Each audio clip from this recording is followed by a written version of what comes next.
Alright, what up YouTube? It's Nice here back with another video. And this video gonna be about reluctant leaders and stepping up to the plate. Uh, I know I deal a lot with this troubling idea in my own head. Just stepping up to the plate. Like stepping up to your duty and just standing on business and really just doing what you need to do as a man, as a person, period. I know a lot of young men probably had this problem because I see it in my brothers. I see it in even people I work with. I'll be like I'm like me. I work a lot. I don't work a lot, but I work a lot. Like I said, people think I'm older, but I'm a very mature person. Like I try to handle my business in terms of like work. Like I come to work every day. I don't come to work to play around. I don't come to work to BS. And like I said, I just don't be bullshitting like that. I think in terms of work now with my own personal development, I'm still trying to fight this. I'm still trying to get over this hump where I'm sitting there like, it's like, in a way, God or the universe, whoever you believe in, it came down and it told me, it's like, all right, Kevin, this is what you're going to do. This is what you're going to have to do. And if you don't like it, like I said, I don't care. This is what you're going to do.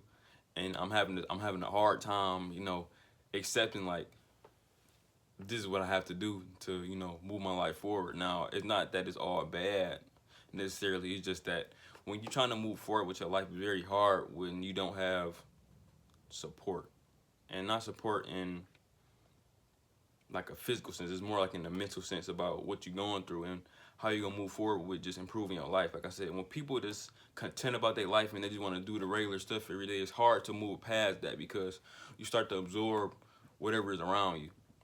You've got a lot of lazy people around you and just don't want to do anything with their life. It some way, somehow, like I said, it starts to blend. It finds out any chink in your armor and it seeps in inside like your energy. And that's how it's been like a lot of my life. Is that a lot of people is like I said, everybody's going to college. Everybody's supposed to be doing something with their life, productive. And probably like a year ago, that's like when I just said, F it, I'm not going to school no more.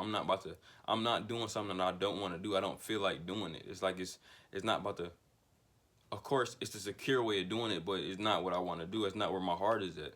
And I hate that I didn't realize that earlier, but I'm glad I figured it out.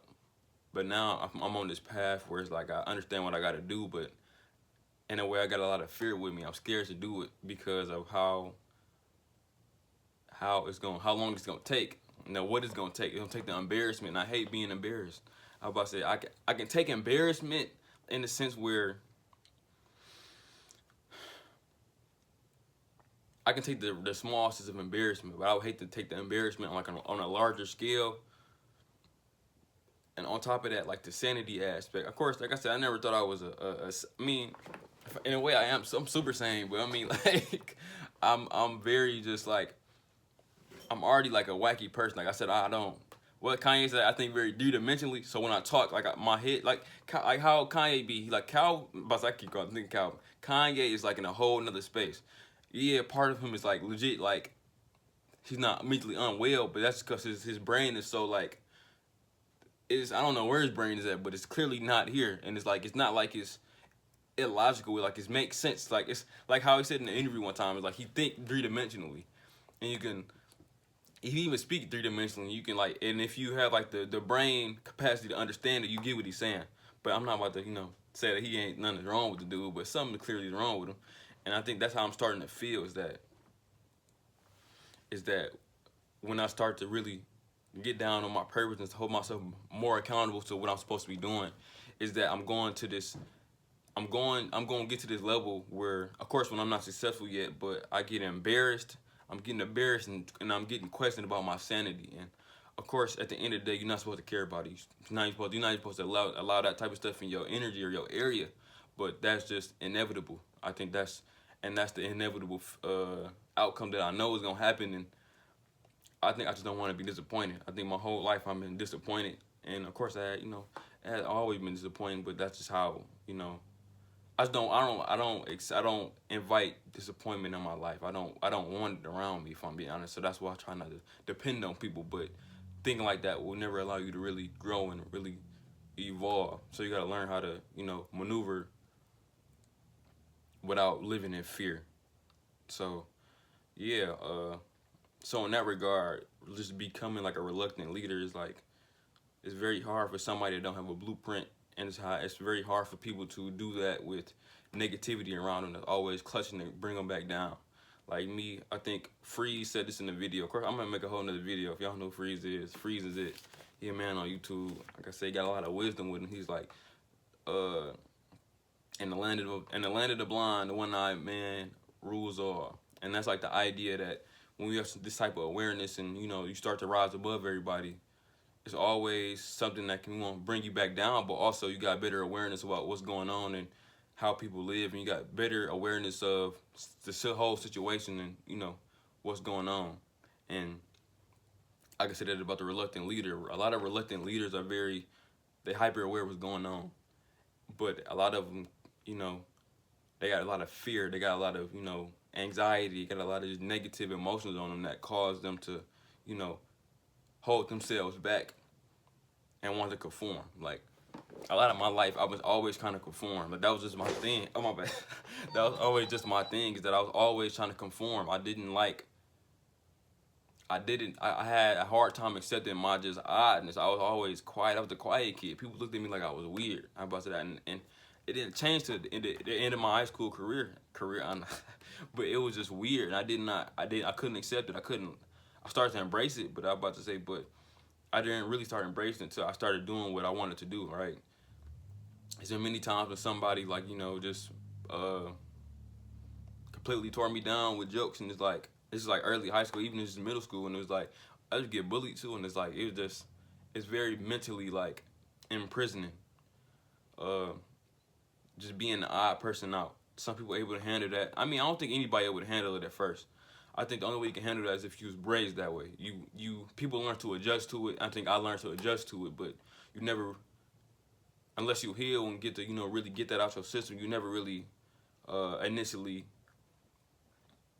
accept your weirdness. You have to go through a lot of trial and tribulation to really start to finally accept yourself and really start to understand and love yourself in the way that you need to.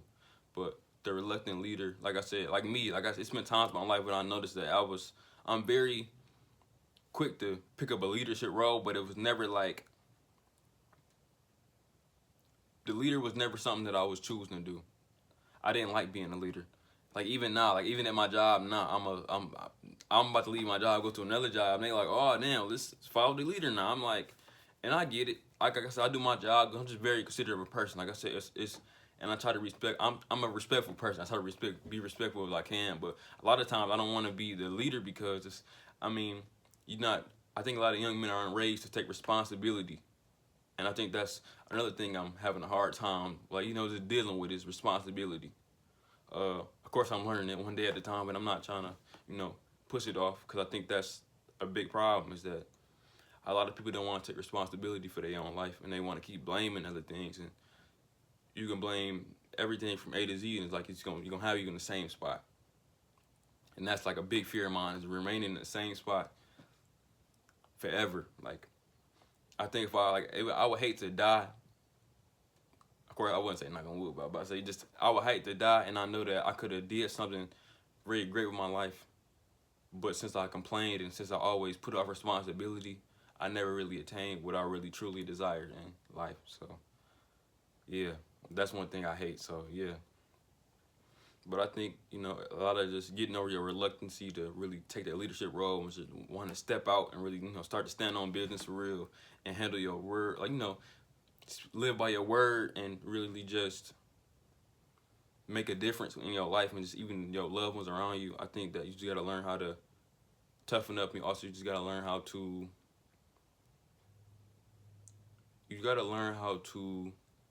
accept. You got to learn to accept your role. Everybody got a role to play, and yeah, you may think it's unfair, maybe you think it's not right, maybe you think you don't deserve it, but clearly somebody, even if it's the universe, even if your younger siblings or even your older siblings, or even just any peer of yours or anybody, they believe you should have it, then like I said, I think in the sense, like I said, I believe in this sense that in a way, you tell the world who you are, but also the world will show you who you are if you don't tell it. So in many ways,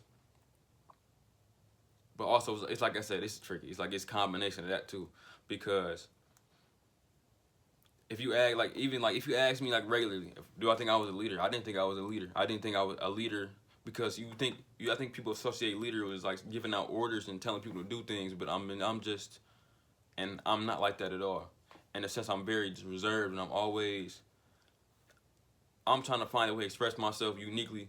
So I guess that's considered as a leadership quality in a sense where I'm trying to trailblaze and create my own path. So other people may follow or even just learn from it. But and also I'm just a respectful person. Like I said, you don't ever get you in life. I think that if you respect people, I think people respond well to your respect, no matter who you are. I'm about to say, no, you can go anywhere in the world, but I think everybody responds to respect the right way. I don't think nobody on the planet will not respond to respect if you give it, right? So yeah, I think I know I had like some leadership qualities, but I know I got to get better, you know. So yeah, if y'all like the video, like, comment, and subscribe, and I'll see y'all later. Thank you.